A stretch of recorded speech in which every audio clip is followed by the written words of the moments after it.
le Cryptomeria japonica viridis.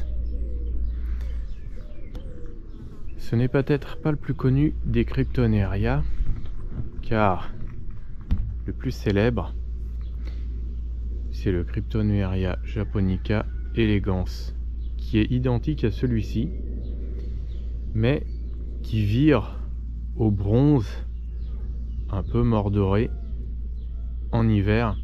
Il change littéralement de couleur en hiver. Alors celui-ci est un Cryptomeria qui ne pique absolument pas, on peut le toucher, il est même presque doux, bien qu'il ait un air un peu piquant. Le feuillage est très souple, un peu caoutchouteux.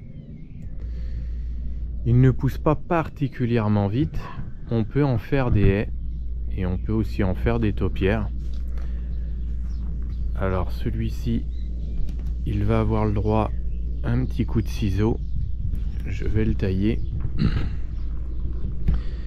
Ce sont des arbustes qui sont assez intéressants, car les Cryptomeria tolèrent très bien la taille, et notamment les tailles sévères et les recépages.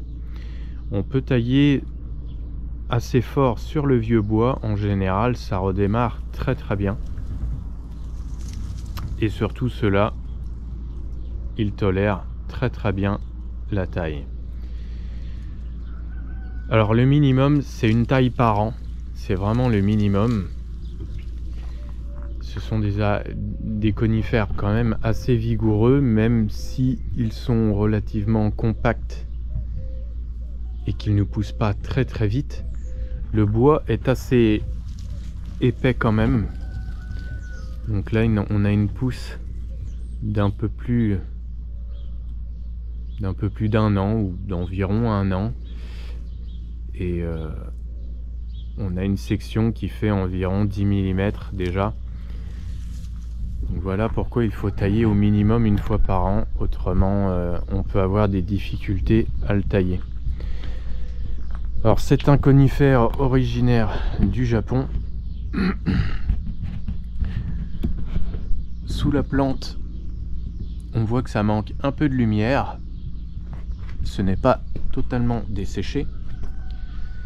Alors ce sont des conifères qui tolèrent très bien la mi-ombre. Bien sûr, si on écarte le feuillage, on voit toujours que à l'intérieur de la plante, qui est relativement compacte, il n'y a pas grand chose en feuilles.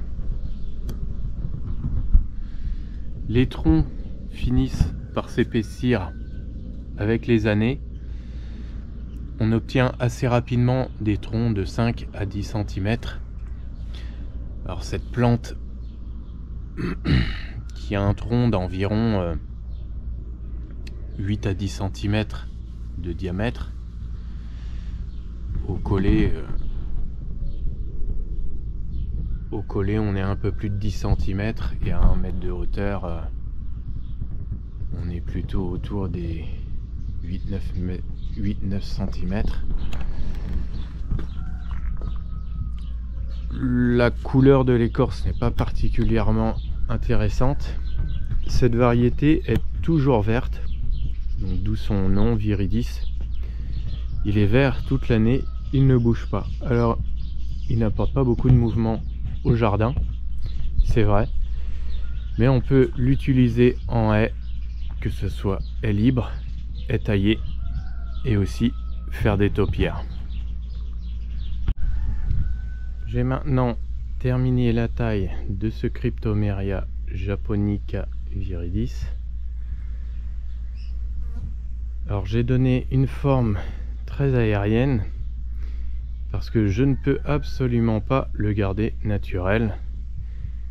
Taillé, on en forme des taupières, des arbustes, on peut éventuellement le tailler en boule, mais si on le laisse naturel, il finit par former un arbre qui peut atteindre entre 5 et 10 mètres de hauteur si on est patient.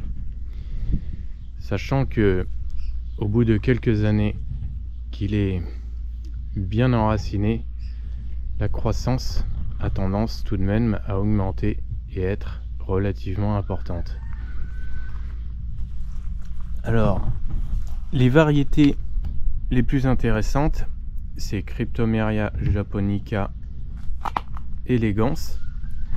Alors, elegans, c'est celui-ci. Alors à cette époque, début mai, il a un petit peu perdu sa coloration bronze, mais si on le compare avec le viridis qui est ici, on se rend compte assez facilement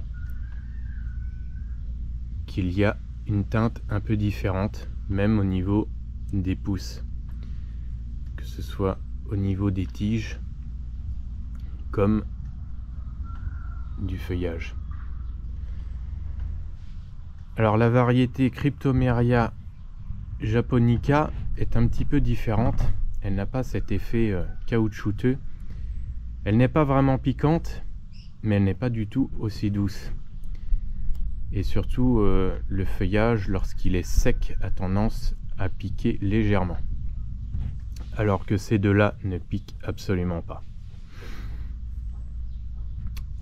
Alors, la variété Elegance a un petit quelque chose en plus si on veut donner un peu de mouvement, puisque il devient un petit peu bronze en hiver, il change de couleur, et à cette époque, début mai, on peut dire que il est redevenu à peu près vert, mais on voit encore une différence entre les deux.